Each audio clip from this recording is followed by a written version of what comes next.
Hello, good afternoon, and welcome to the law. This is your legal light. It is your health law. This afternoon, cyber scams. How do you avoid falling victim? These days, either it's through your Momo wallet, whatever it is. And there's a lot of talk about romance scam and many other cyber scams.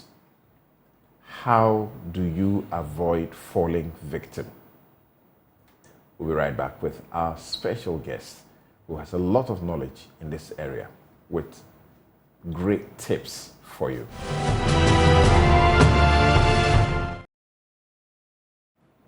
You're welcome back. This is The Law. It's your legal light. It's your help law. I'm Samson Ladia Nyanini, and my guest this afternoon is Ransford Nana Addo Jr.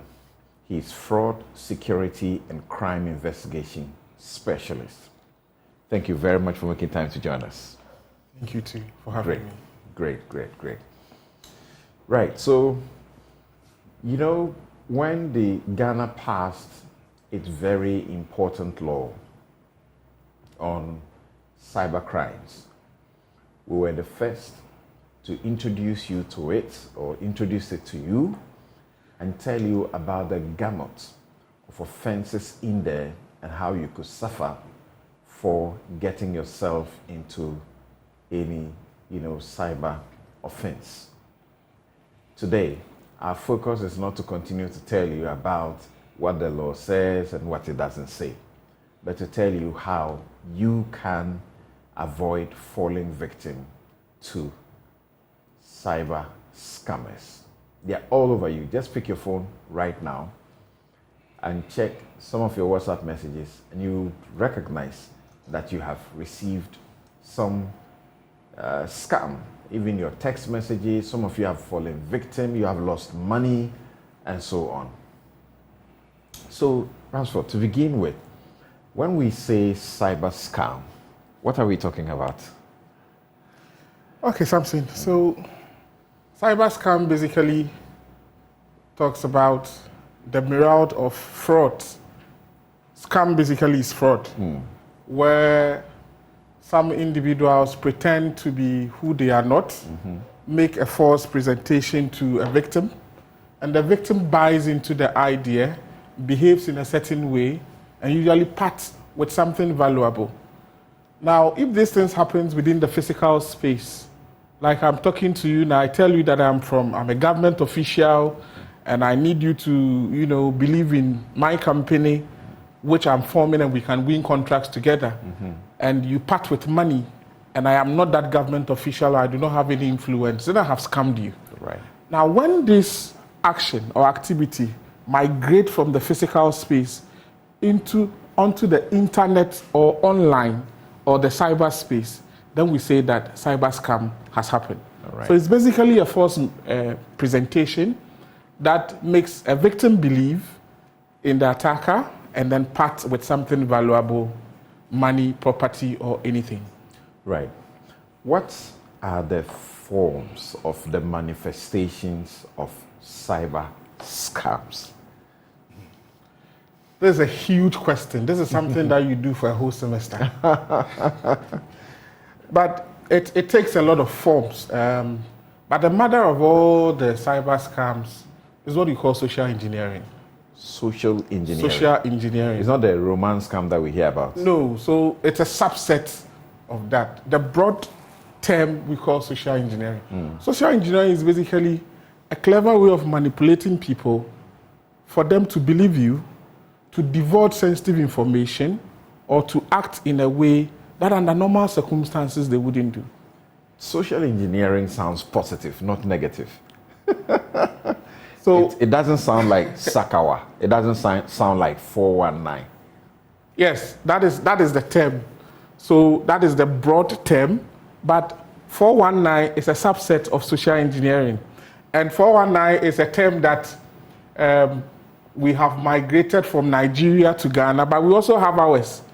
If you look at the Criminal Offences Act of Nigeria, their section 419, which is defrauding by false pretense, is what we also have as 131 in our Criminal Offences Act. Right.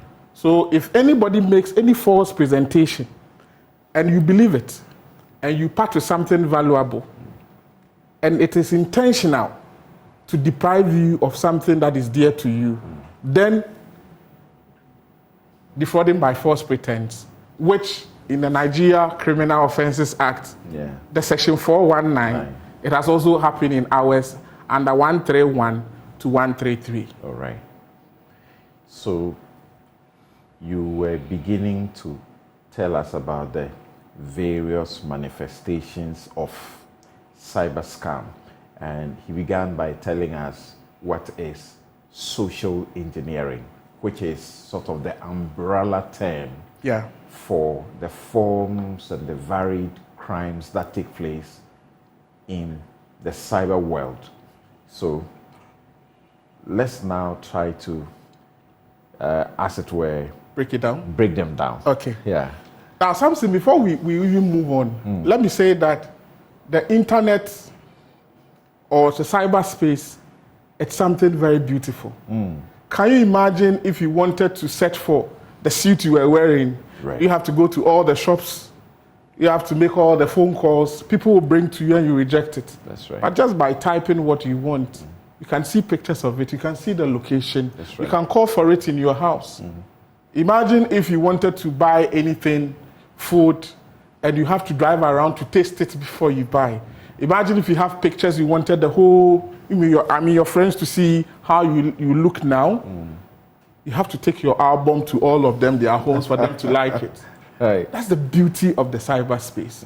But it is very important for us to note that the cyberspace is not only beautiful and sweet, but there are a lot of risk and there are a lot of people within the cyberspace who are not who they claim they are. First of all, the first category is the one we call the advanced fee fraud. Advanced fee fraud. Now, the advanced fee fraud is also a subset of the social engineering attack, where you are cleverly manipulated. Instead of thinking, you begin to feel. The social engineer will move you to a place where instead of thinking, you have a feeling. Believe a sad story, believe something that you're about to win, believe that there's a sense of urgency, and after you have believed them, then they strike. So in the advanced fee fraud, you are made to see that, okay, there's a lottery that you have won, and before you redeem your prize, you need to part with something. You have purchased something from a shop, and they are saying that before we deliver it to you, send us some money for delivery. So delivery fraud is a subset of advanced fee fraud. Now, when you are going to rent an apartment, and they tell you that I am an agent, we have met online, but before I move from where I am to meet you so that we go inspect the property, part to 200 cedis, so that will be an advance fee for me to show that you are interested. I have a friend just last week who was just driving around and he decided to just go online and type the nearest pizza joint, and he had a website come up, a very popular name. He just looked at the contact number, called the pizza joint, somebody picked, greeted politely, and said, how may we help you? Said, I need pizza. What are the types you have? He said, I want meat lovers. Said, okay, it is 200 cedis. Okay, I want it delivered to me. Yes, if you are delivering, you need to pay the delivery fee of an extra 100 cedis. Now, this gentleman bought 2 of that plus 100 cedis, 500 cedis. Till date, he's holding a bottle of Coca-Cola in his car, waiting for the delivery guy to call. So they make you advance money. It can be an investment. So he's holding a bottle of Coca-Cola. He's still holding a bottle of Coca-Cola. So they make you advance some payment to them. Yes, but you see, the example of the pizza. Yeah. And I remember a few times I may have done that. Just check the nearest pizza, joint around my area. And the names may come up, and they are names that I'm familiar with. Okay? It's something pizza. I already know them. So I know I'm dealing with a credible pizza joint. Okay. So just take your mind off online. Let's come to the physical space. I was driving on this street. I know that Joy FM is here. Imagine just at the junction, another person has also put a logo there, Joy FM. And I enter, and I part with the money and I pay for advert. That is what has happened online. The basic thing is that the website, which is genuine, the business, which is genuine, has been copied, pasted, and modified. Cloned. So the only thing that has changed is the contact number and the Momo number. I see. Interesting. So the advance fee basically would let you part with money. It can be a lottery, you have won something. So remember I mentioned that one, the social engineers would abuse the human tendency to trust. And human beings are trust beings. So they make you believe that, okay, there is some investment somewhere and you just need to start with something little, you're going to redeem. The next one is inheritance scam. Yeah. You are there and you are contacted. About some of these things. But you see, ask yourself, how do you sit all of a sudden and somebody calls you and tell you things that will make you believe them? The social engineers would do their research. They follow you. It is a full-time job. They do research on you. They look at where you go. So typically, let us say that you visit a joint to go and eat or the mall, and you take pictures of yourself and you post it. They get to know that, okay, hey, this is where this gentleman visits. If you eat and you put your favorite meal there, they know that this is what he likes. If you are somebody who is crazy about agriculture, they tell you that, hey, there is a 10-acre or 100-acre land somewhere in the eastern region, and we need people who are like those of you who believe in agriculture to come and invest in. So they just basically study you, find information around you, and tell you what you want to hear. You buy into it, and then the scamming begins. Now, within the advance fee fraud, there are so many of them. Cars that, congratulations, you have won something.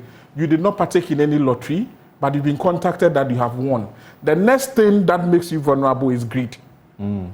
For you to fall to the advance fee fraud, it is greed. Now, the next thing is that if you have a call like that or a message like that, and there's a sense of urgency for you to act, is a warning sign.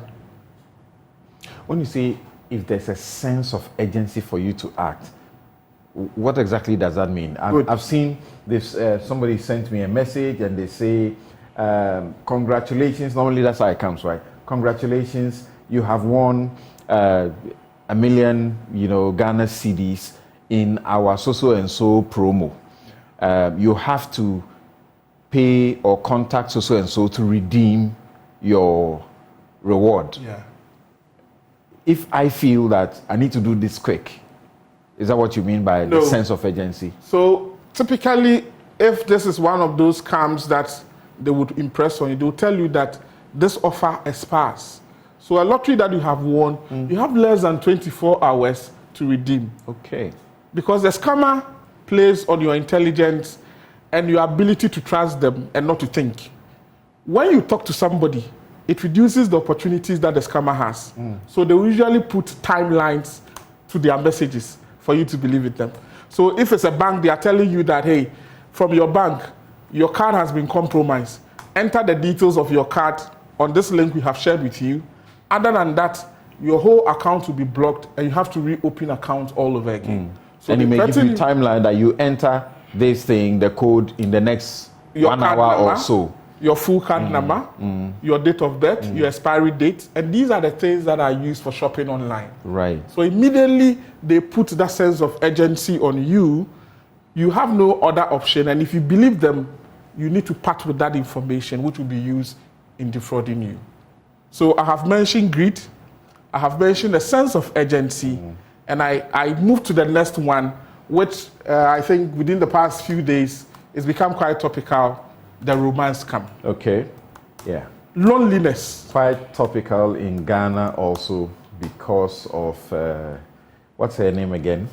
The Hajia for real, who is in the US and facing this situation. Right. Yeah. So the romance scam plays on emotions. The attackers play on your emotions.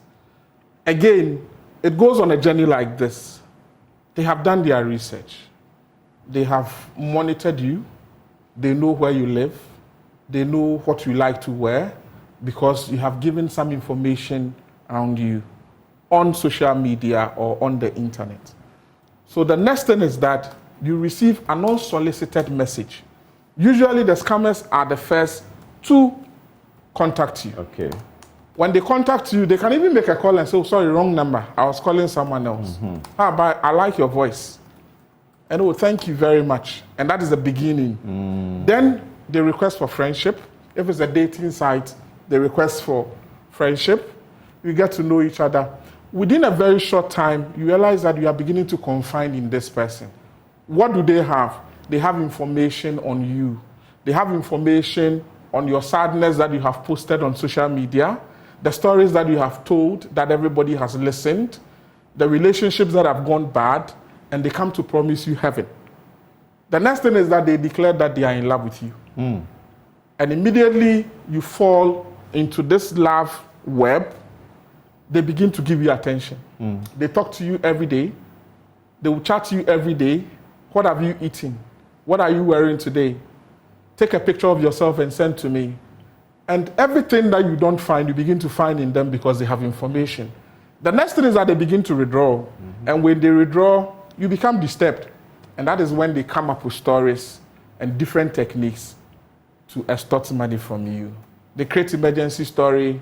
My mother is sick, she's on admission, she's on coma. And because of that, we need some money. And they are not going to ask you. They are telling you and they have become very cold. So you as a lover who cares and you are falling into the love web, the next thing you need to do is to find a way to help a lover you have never seen. So on the web, if you say, oh, can we have a video call? No. Can I visit or can we meet? No. I think that the time is not right. My boss has just asked me to travel somewhere. So when I come back, because it's part of the story and it's being acted out. Now, when they come up with the emergency situations, mother is sick, I have been arrested, police officer is here, talk to him, he's demanding for money. Because of love, you would help. Now, it is not all of them who would actually come up and say, give me this or give me money. Others would not ask you for anything. What they are going to do is for you to know that they have a certain future, they have an investment somewhere, they have an inheritance, and it's just a matter of time. And if you are greedy, I have mentioned greed. Right. If you are greedy, that this is somebody who has sent you documents that he has about 7 million cedis that he has inherited, and they are going through a legal process to get it. So if this guy is in need, why wouldn't you help? Within this relationship, there are times that some of them become bold and they meet. It is not all of them who remain online. Some of these relationships are migrated to the physical space. So over there, you are introduced to apartments where he lives, and you get there, you see pictures and everything to show that he lives there. The security guys in the neighborhood are greeting him because he lives there. You see his pictures all over. He lives there. He will show you wardrobes. He lives there. And this is arranged? This is arranged. It was when you were coming that all these things were put there. The same thing applies to the rent scam. You go there and hey, this man's apartment, he's in Kumasi and he's just coming for some days. You see pictures. Those pictures were put there for you to see and believe them. When you are going, they remove it and follow you. So you get to this apartment, you see people who are greeting him. You see somebody as a younger sister who lives in the other apartment. Now, you are in love. This guy, one, he's not who he says he is. He might have mentioned some profession, or maybe he has even taken pictures with some people who are popular. Okay. It could be a politician who just posed for a photo, and that is my uncle. So based on these things, and that picture is framed in that room, Samson. When you get there, you're going to believe that lady or that gentleman that this is the person I think that I have met. Now ask yourself this. One of the tests that in awareness we teach people that in case you are not sure, do the scam test. What is the scam test? What we say is that just spell scam.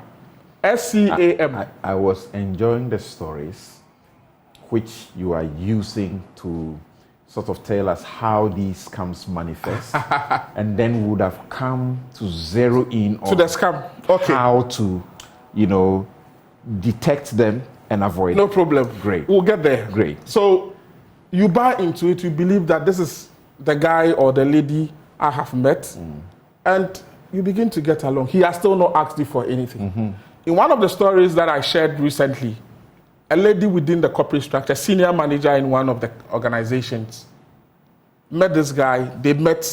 They started dating within weeks. Online. They moved to the physical space, visited apartments. Everybody got to know that, okay, this lady has now settled down with this guy. On her birthday, silver Prado brought to her, happy birthday, balloons, cakes, and everything out. They celebrated in her office. People wished her well. 2 days later, people appear and say, who owns that car? A gentleman came to rent the car, and we haven't seen him. We are calling his number, it's not going through. Oh, my fiancé bought me this car as a birthday gift. Say, sorry, these are the rent documents. He just came to rent it. Now, why is it an issue? Well, she doesn't lose anything. She doesn't lose any, but it's an issue there. Because this gentleman said that, I am going to repair your Toyota Corolla 2022. So somebody came to pick it for maintenance, and that car has also never come. You've been scammed. Took her Corolla vehicle. In the name of going to repair. Exactly. And then on the birthday brings a Prado, which is rented in the name of giving it to her for free. The car rental came for the Prado, unfortunately. Now, people do these things in different ways. Now, you see, ideally, when you meet people, everybody, there's a saying, Now, restaurants have also become another scam point where people meet for the first time. Restaurants, the malls, restaurants have become scam points where people meet for the first time. So a lady goes to meet a gentleman. It gets to the restaurant. This gentleman is standing by a car, an SUV with keys. And he says, thanks for coming. I thought you were not going to come. Oh, there was traffic. Pays for the Uber, goes to sit down. What do you want to eat? Place the order. He has drunk and enjoyed himself before the lady came. And the bill is compiling, remember. Now, in the midst of the conversation, he tries to make a call and say, my phone has gone off. Can I dial the number of the person on your phone? The place is noisy. Let me step out and have that conversation. And he steps out. His car keys on the table. You're having lunch. That is the end. This guy will come. He never comes again. So he's taking your phone away. Taking the iPhone 12 away. His car key is there. That is not his car. The car parked outside is for a different person. It is just part of the game. So this lady has to pay the bill. This lady has to pay for all the drinks this guy took. And he took very expensive wine, okay? He has class, he has taste. Now he's gone. And your phone is also gone. And you pay the bill in addition. You pay the bill in addition. So a lot of people, out of loneliness, out of excitement, go out there looking for love on the web. But this is not the end of it. Right. Now, there are people who have actually met persons like this and parted with almost everything that they believed in. And at the end of the day, they have lost a loved one who never loved them. They have lost their money. They have lost their property. But hey, it doesn't end there. Some of them will hunt you till you die. Especially when during the relationship, you exchange nude photographs or nude pictures. Right. You will be there and then they send you, I need money. And you need to part with money. Blackmail. Sextortion. Exactly. We'll be right back to continue on this, and we'll repeat again what the law says about some of these things as the sanctions that can be handed down to people who are involved in all of these things. According to our Cybersecurity Act, you're looking to monetary fines of about 30,000 Ghana cedis to 60,000 cedis, or 5 years, 10 years to 15 years for some of these silly and foolish conduct, so to speak, and wicked conduct. And conduct that is induced by greed. like Ransford just said. So remember, if you have forgotten anything he has said over the period, social engineering, and I said that sounds rather nice. It doesn't have a certain, negativity attached to it. That's, he says, is the broader umbrella name for these scams that go on. He spoke about advance fee fraud, where you say you have won a lottery, you need to go through a process, but you must pay days before you can redeem your thing. Advance fee fraud. You're looking for rent, and these just in the last 2 or 3 weeks, is it? We had a number of people who realized that an agency that was helping them to look for apartments to rent was actually a scam. That a scam, an agency of scam, and they were just scamming people. They were paying money. Someone had paid, she said how much again? Almost 10,000 cedis was gone, and she didn't have the apartment, and she didn't know where else to get money to get a new apartment. Rent fraud, sort of also advance. He mentioned in connection with that, land. That's also advance, because it asks you to bring this, will take you to this land, and sometimes you may even go through the process, and in the end realize that you are holding only fake documentation. So lottery, he mentioned Loan. yes, loans, employment. He mentioned the food, seeking to buy food. Be careful, because when you are checking on the restaurant that you want to buy your food from may have been cloned. And he says the only difference that you may find will be the numbers to a particular restaurant or food joint. So they call you, you pay your money through to them, only to realize that you have been scammed. And he says this is how they do the business, through unsolicited messages. Mostly that's what they do. Unsolicited messages. Don't be greedy. Once you didn't solicit the message, find a way to ignore it or avoid getting into that. Then he says they build trust. That's what they do. They will build trust, and then they will exploit the trust after they have built it with you. Greed, a sense of urgency. When you see those things, then you are beginning to realize that you may be getting into a very slippery situation. Thank you very much. If you are just joining us, this is the law. It is your help law. It is your legal light.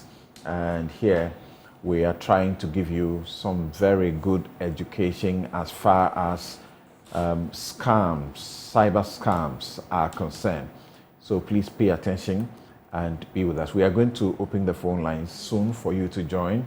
You can share an experience so that we can all learn, and then the lessons will be shared with other people as well. He will give you tips as to how to avoid them next time. And my guest is Ransford Nanado Jr. He's fraud, security, and crime investigation specialist. So, having mentioned, perhaps we may not be able to finish everything else about it. How do I detect this is an advance fee fraud coming my way? How do I detect that this is a romance fraud coming my way, so I don't lose my car, which is being exchanged for, a Lexus, only for the next day for somebody to come and take it and say this was a rented car? 24 hours. How do I detect all of these? And okay. These days we are getting a lot of messages from banks sent to us, asking us to, participate in something and win some money. So, Samson, before I talk to you and listeners about how to detect the scams, let us talk about one that is happening very often nowadays. Okay. Calls from purporting to be coming from banks and telecom companies, asking that PIN is shared, one-time password is given out, and card details are given to these people so that they could actually onboard customers. There's nothing like that. No bank or telecom company will ask you for your PIN. PIN means personal identification number, and it's personal, so you don't share. And when these calls come, people believe them because the fraudsters, because now they have registered these phone numbers on Truecaller. So when the calls come, it will come as so and so bank. So you are likely to just pick the call with that mindset that is coming from a bank. Okay. When they put you on hold, they are going to play the jingle for that bank for you to hear. It is all part of the scam. Now, some of them do pre-testing. They text you and tell you that your bank staff are going to call you. Be careful, these are genuine ones, and they will call you with this number. They are preparing your mind. It is actually, we call it clearing the way, sharpening your sword before the scammers will actually call you. So that is one. Now, the online shopping, where people have bought so many things on Instagram, on Facebook, and these things have never arrived after paying for the goods and then the delivery fee. Let me start from there. What are the warning signs? One, if it is too good to be true in terms of pricing. You go to a site, and like I said, the names do not matter again. You may see a very big TV brand shop or an electronic shop that you know. But what you need to look out for is that the website must have HTTPS, not HTTP. It must have HTTPS. So it's not only looking out for the name and the popular names that we know. That is one. The second thing is that HTTPS, not HTTP. No, the S means that it's a secure site. It's been verified. Okay. You can create website. I can create website right now. The difference is that for you to get it secured, and it means that you've given it a name, it can be located. That's the difference. All right. The second thing is that check the pricing on online shopping. If it is too good to be true, a 75-inch TV, smart TV with remote and the wall hang being sold for 1,400, this should tell you that you are on your way to trouble. Okay? That's why you said greed. Greed. These guys focus on human tendency to trust and then the human beings who are greedy. Now, I was mentioning something that for you to be able to see a scam, okay, for you to be able to see a scam, it means you can stop it. All right. So how do we see a scam? Okay. We call it a scam test. Just 4 things. Okay. The first one is that the S seems too good to be true. All right. The S for the scam seems too good to be true. Ask yourself this question: does it seem too good to be true? All right. If the answer is yes, it qualifies for a scam. The second one is the C, contacted out of the blue. All right. Contacted by people I do not know. Contacted when I'm not expecting anybody. It checks the box. It passed for the test. Okay. The next one, asking for personal information. A, asking for personal information. How can my bank call me? How can my telecom provider call me? And it's now asking me to give my date of birth. That date of birth that you are giving is actually your PIN. Because most people, more than 70% of the people in this building, if you ask them for their PIN, they will mention their date of birth. Right. So when somebody calls you and is asking for your ID, he hasn't taken your money, but he's taking an ID which we will use to do something that will harm you. Right, there's the M. The M, money is being requested. Money is being requested. Then it means that you are on a journey of being scammed. If you are able to answer yes to any of these questions, then talk to somebody. If it is a call that is purporting to be coming from your bank or your church asking for a donation, go back and cross-check. Okay. Do not act immediately when the scammer is with you. Scammers know that when you think... It doesn't matter that they put a tag of urgency to it, that you must do it within this time.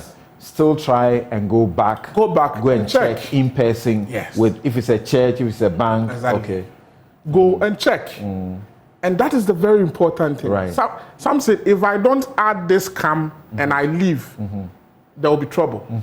There are some people who are chatting others online who these fraudsters are asking them for their bank account details for some business that is coming. It is called money mule scam. Money move. Money Scam. mule. Money Mule. mule. Scam. Scam. They don't need your friendship. They don't need you for romance. They need bank accounts, which they are promising you that returns are coming. They have gotten people they want to scam. They don't want to use their identity. They don't want to use their bank accounts so they'll be traced. So the friendship they are building with you, that, oh, open this account for me and hand over the card because my uncle is sending me money. They have actually gone to defraud somebody, and they need your account for that purpose. And the next time police will come and knock at your door, your bank will arrest you. You say, oh, it was this person I met online who requested for my bank account details because he was expecting some money, and that is it, you've been scammed. Remember the scam test. When it seems to be too good to be true, it certainly is not true. So the scam test, S in the word scam. Then the C, contacted out of the blue and often by someone you do not know. Contacted out of the blue. Then the A, asking for personal information. They will be asking for your personal information, your date of birth, among other things, your PIN and the rest of it. Be careful. And the M, money is being requested. When money is involved, that is the scam test. That means you are put on alert that this is possibly something that will end up as a scam. Then he says, once you conduct this test, then move beyond the call or the message and try to verify. Thank you very much. If you are just joining us, we are here hosting an expert. So as you listen to him, you know without doubt, he is a fraud, security, and crime investigation specialist, Ransford Nana Addo Jr. And he's helping us with tips to avoid falling victim to cyber scams. We open the phone lines now. If you have any questions, let us know. He will answer your questions. If you want to share with us some, situation of scam that you may have gotten into and you need some help, then we can get him to help you with some solutions. But in fact, through him, I got to know that when you are being scammed, you may get help, and the help you are getting is actually a further scam. Yeah. How does that happen? Okay, so we call that a scavenger attack. Scavengers. These people, when you have actually found out that, hey, all that I've been going through is a scam, they come back with a recovery help. Hold on there. Kelvin, you're calling us from Boku. Let's hear you. Good afternoon. Good afternoon, Kevin. Go ahead. Please, I want to find out from Nanato Jr. What about these people that we see them on TV about advertising about money doubling? They will call you and they will ask you to send this amount of money, and when you send a particular amount of money, in the next minute, it will be doubled times 2 times 3. How do you, as an individual, as a person, how do you tackle this scam too? All right, Kevin, he told you about the greed. Yes. What do you say to Kevin? So it's actually a fraud scheme. We call it a clairvoyant scheme. Okay. Now, where people tell you about your future or something that is ahead, it can be anything, and tell you that for it to be fulfilled, you need to part with money. And this spiritual kind of fraud aspect where prophecies are coming, money doublings are coming, and I'm worried about it. You switch on your TV and they are all over the place. This is a scam. So if you are greedy, you fall victim. And it's actually a false misrepresentation. It's crime. If you promise that you're going to do something you are able to double money and that does not happen, it's criminal. Right. Right. So please pay attention to that. Whilst we get a few more calls, I want you to help with this one because that's very important. I'm in a situation I'm being scammed. I'm seeking help, and the help I'm getting is also a further scam. And you say it's called scavengers recovery what? Scam. Recovery scam. How does it happen? Tell us. So for this typology, one, you should have been a victim of a scam. Okay. You might have lost something very valuable. So like this lady who lost the Corolla, let's start from there. Now you are contacted by another person. It could be a lady who says that, that gentleman did the same thing to me. Luckily enough, I have gotten somebody who is helping me. They can say it's a spiritual person who can pull him from wherever he is. And all we need to do is to bring some money for this spiritual, extra money for this spiritual man to bring this gentleman from Remember the scam tests. Unsolicited contacts. Okay, you are being contacted out of the blue. You didn't know this recovery person. They are contacting you. And remember the M, money is being requested. Okay. And she says, we have to pay X amount of money and you can recover the things that you have lost through the scam. All right. Yes. So they approach you and show you evidence that, is this not the guy? See, we have videos of him getting into, they can even show you pictures of your car and where it's parked. So that you believe in this second level or new coming messiahs who are coming to help redeem you. When they show you your car, shouldn't that alert you that they may be connected with the scammer in the first place? Hold on. Ebenezer, where are you calling us from? What's your question? Mine. Okay, go ahead. Yeah, please. For about some few weeks ago, I requested for MTN mobile SIM card, the one that they use it for the transfer and other things. And the very day and some few days the SIM card was issued for me, the scammers began calling. So I went to find out. I had not given the number to anybody. Nobody knew the contact. So how come the scammers were able to call and then started their tricks and those things on the line? I want to know if the MTN people, there are some people there. All right. Thank you, Ebenezer. Yes. So Ebenezer's question. Okay. So it could be a myriad of attacks. First of all, in this country, how we share data and information, even across authorities, to regulators, to third parties, to even business partners. If this information gets to a business partner, and there's a young man who is greedy, there's a young man who is actually working with some of these scanners, he can pass on that information to the scanners. Now, I'll give you an example.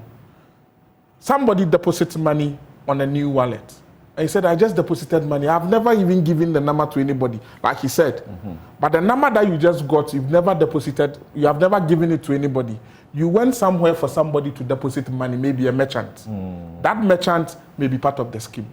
There are so many merchants who are just all over the place. When you go deposit money, they get your number.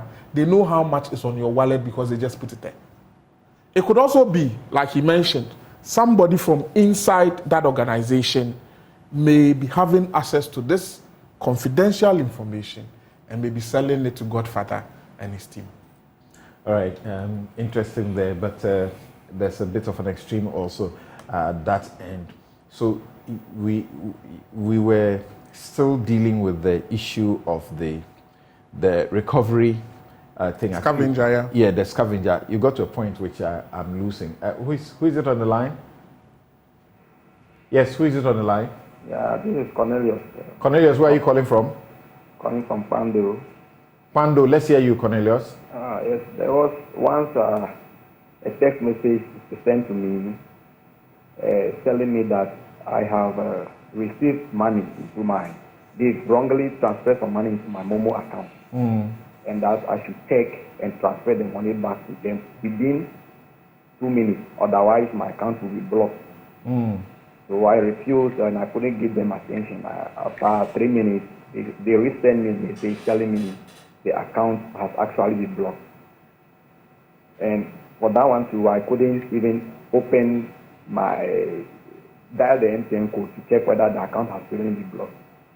So later, a day later, I checked and the account was active. It wasn't blocked. So I want to ask, what about that one? What were they trying to do?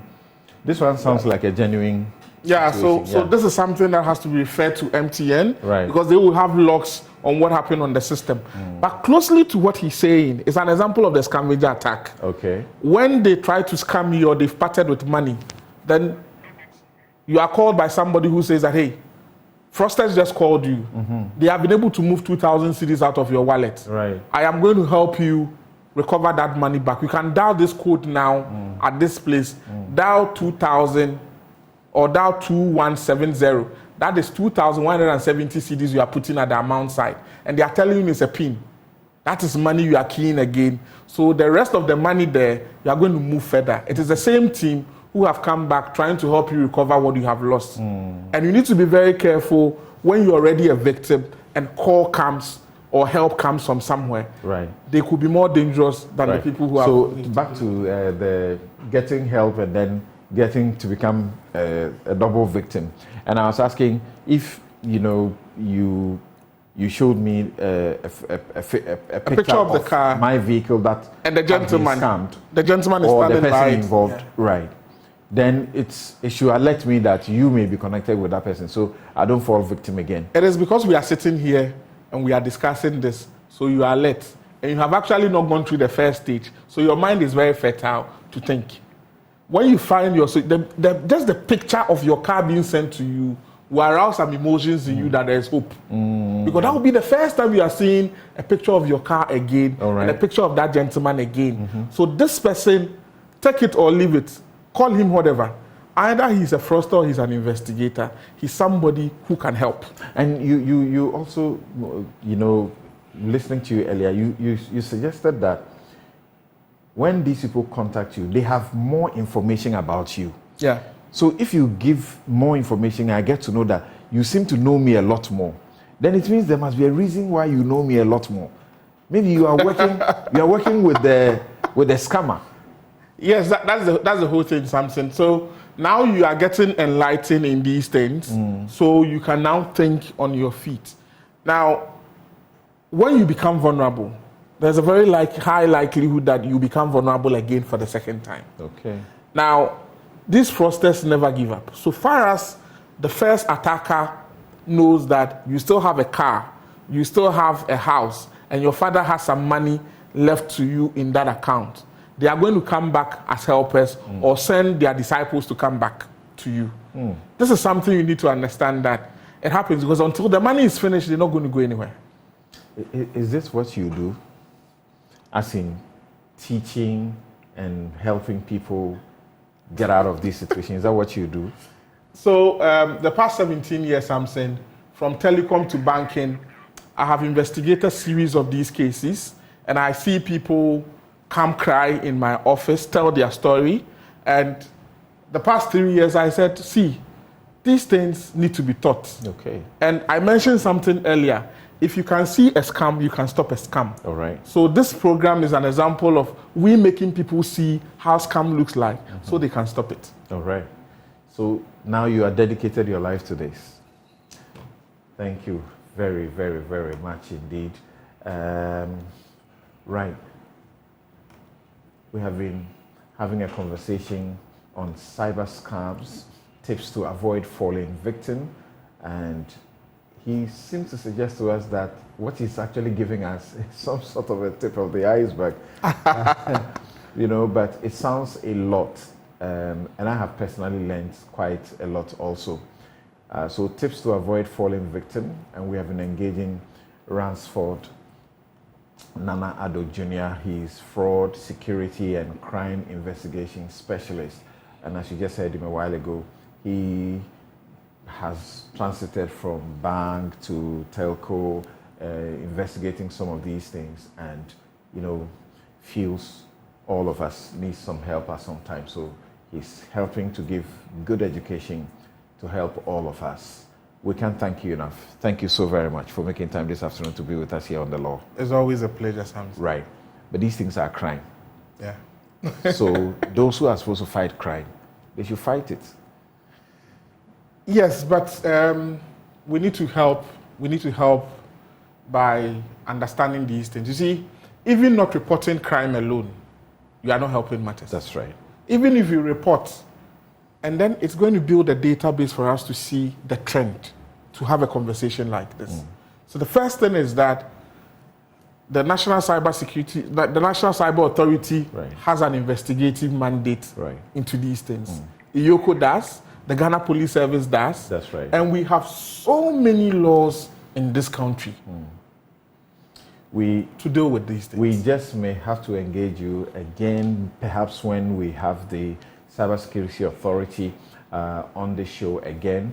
We have hosted them, but we may have to bring them back again to tell us the numbers and how these crimes are being fought. And then maybe we can bring you also on that occasion to assist us even the more. As I mentioned earlier, these are crimes that attract hefty fines and jail terms of up to 15 and in some circumstances actually 25 years in jail for some of these conducts. I'm Samson Ladia Yenini. This has been The Law. It's your help law. It is your legal light. Have a good afternoon.